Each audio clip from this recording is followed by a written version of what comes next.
Simon Dunne, I'm a structural engineer with Conor Sutton Cronin, and I also head up BIM implementation within the company.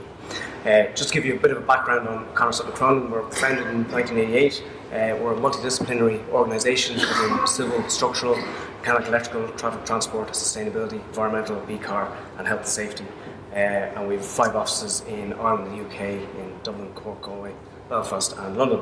BIM is very important to Conor Sutton Cronin. We've been developing it over the last number of years before we were appointed on the National Paediatric Hospital. We've recently achieved verification with BSI. We're the first multidisciplinary engineering practice in Ireland to achieve the BIM Level 2 verification with BSI as a Tier 1 consultant.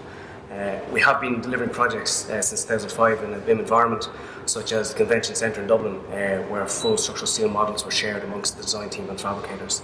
And also BIM is applied across all our disciplines in all offices, such as the recently completed Central Bank, which my ME colleagues worked on. So in terms of the project, it's interesting that some of the previous speakers, Tom and Phil, have touched on this.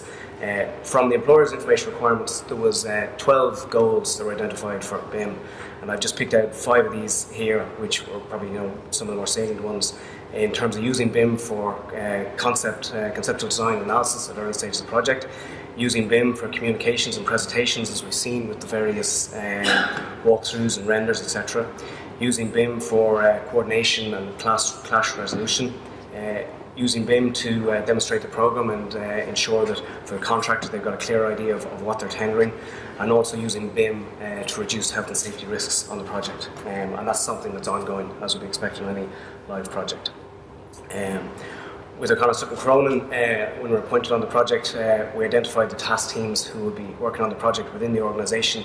Part of our internal processes is we have a TIDP, a Task Information Delivery Plan process, that we run through on a Level 2 project that would identify how the task team has been broken down in terms of the information authors, the information manager, the task information manager and the task team manager. We then look at the deliverable programme that has been prepared by the project delivery manager, and then feed that into our own design programme and modelled production programme, which then gets fed ultimately into the MIDP, which is pulled together by the project delivery manager. In terms of the project at the early stage, there is obviously an element of gathering and collating information. So on this project there were various surveys and investigations that were carried out. There were GPR surveys were carried out across the site to aid the location of buried services and also to assist in identifying any buried features, such as the utility tunnel which serves the existing energy centre to the building. On the right hand side is just an overview of the site investigation showing the boreholes. This was carried out at the very start of the project in 2014 in order to characterise the subsoil and the rock characteristics of the site. Groundwater monitoring was carried out additionally because of the basement and waste classification. And so from this, a conceptual site model was prepared for the overall site. Other surveys that were carried out was also flow load surveys of some of the existing sewers which pass through the site, which I'll cover shortly. And then finally there was some point cloud surveys such as the energy centre, which is down on Mount Brown Road for anyone familiar with the site. And on the left hand side there is the Revit render that was created from the point cloud survey, and just an image then on the right hand side of the same of it. So as I mentioned, there's a couple of sewers and passing through the site, inevitable on the site given the scale of it, as Tom referred to, as 12 acres in total area. One of the principal ones of these is what's referred to as the Dunne sewer, which was created in 1925 by tunnelling. It was to serve the suburb of Dunne as it was at the time, passing underneath the Grand Canal, through Rialto, through the St James Hospital site and then down to Mount Brown. And ran pretty much through the centre of the site. What you can see on the left hand, starting on the left hand side, is that green image is the existing sewer, and that's then diverted down the eastern flank of the building. At the very start of the project, we looked at various options as to how to deal with the Dunne sewer. So they ranged from leaving it in situ and maybe trying to deal with the building around it, looking at diverting the sewer, or also doing a complete option. And ultimately, the option that was chosen was to divert the eastern side. This was done by carrying out various option studies and using unweighted data analysis to compare the different options against a variety of parameters to find out what was the most appropriate. This was then agreed with Dublin City Council and Irish Water. So that sewer diversion has been carried out by microtunnelling methods to avoid undermining any of the existing buildings on site. Just to give an idea in terms of the complexity of some of the services, again, this is the Drimna sewers on the green line there. This is a worm's eye view, if you like, of the site, and it just shows how we're running down the eastern flank of the Seacon Pile Wall. You have some of the principal services in there. The orange is showing a utility tunnel that serves the site, and then some of the local wet services, the foul, surface water and water main are shown there towards the slab. All of these would have been designed using micro drainage, which we use for our drainage purposes, and that allows us to pull together a sort of fully integrated 3D hydraulic model for the project, which can then be checked against extreme weather events and climate change. The other element of civil design on the project will be the roads, so the central or the internal campus road. This currently runs through the site again, so in essence there's actually two phases of the roads being installed. Phase A will see a temporary road being installed to allow construction of the basement, and then Phase B will be the permanent road, which is shown on the drawing shown there.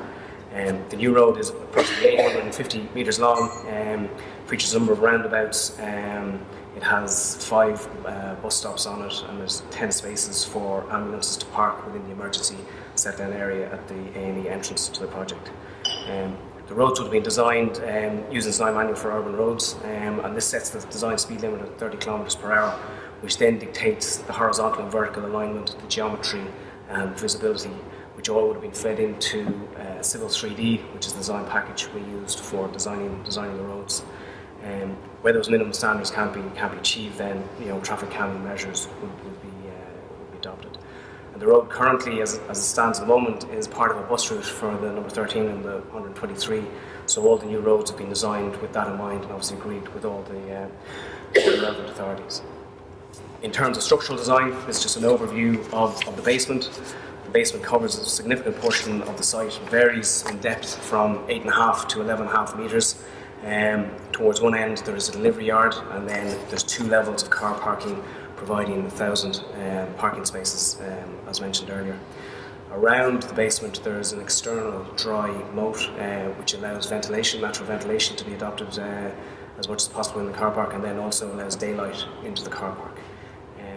As ever in car parks, one of the critical things is also the grid layout. So the building superstructure is set out to a regular 7.8 metre grid in both directions, and this is then carried down into the car park, which allows 6 metre car park lines and then 3 car parking spaces between columns throughout. Within the delivery yard, obviously the column spaces are increased to give greater space, and truck movement has been a critical issue there, and also allowing sufficient headroom within the truck delivery yard area to allow delivery vehicles in there, and also for refuse vehicles to come in and drop off skips and pick up compactors, etc. Other parts of the substructure design, just at the bottom left-hand corner, is the service tunnel, which serves from the existing energy centre and has been diverted on the site to a certain extent, and then also links into the plant room in the basement of the building. As with any building of this nature, there are lots of features in terms of structure that we could talk about. I'll just run through a few very quickly. The first one, just I'll touch on, is what's referred to as the P2 core, which is the sort of central circulation core in the building. It's access to all public levels and down into the basement. It consists of sort of open architectural finish to the stairs, and then a bank of 6 lifts, which then has a 15-metre bridge to the suspended walkways. The stability of the core is critical, and acts as a portal frame in both directions. In the middle there is the lecture theatres and the multi-faith rooms. These are a standalone structure because of the movement joints in the building, which are on the north, south, east of the lecture theatre. So the modelling of this is very complex in terms of getting stability of it. In essence, it's a frame with raking columns going outwards, so it looks like a sort of inverted cone. All of these would have been modelled using Tekla, which we were using to model initially on the project for these sort of elements.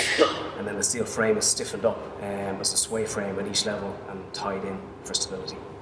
No hospital will be complete without a big helipad. So this is located at the south of the hospital. It's 3 metres above the level 4 finished roof. The location of the helipad is over the south entrance, so careful consideration to the column layouts at the main entrance and the feature columns there has had to be carried out in order to make sure that works.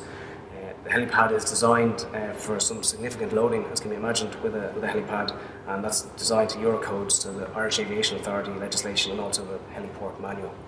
There's some of the key issues in terms of designing the helipad are obviously the deck, the support frame, access ramps and stairs up to it. There's a safety net around the perimeter of the helipad, 1.5 metres, firefighting systems to the helipad, and also vibration and impact design for helicopters that are landing on it. The overall size of the helipad is 28 metres squared.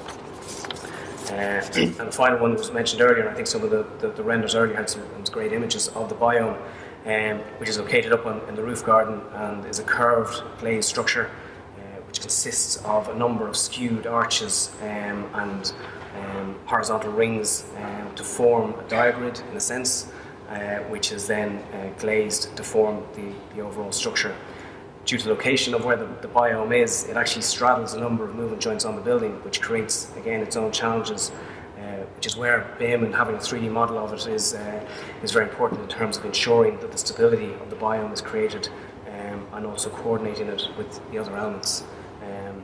As with any project, carrying out the coordination is critical, and so in terms of the coordination, that will be done at a task team level within a concept control.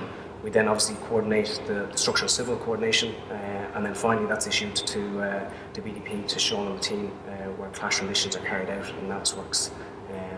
So, thank you very much.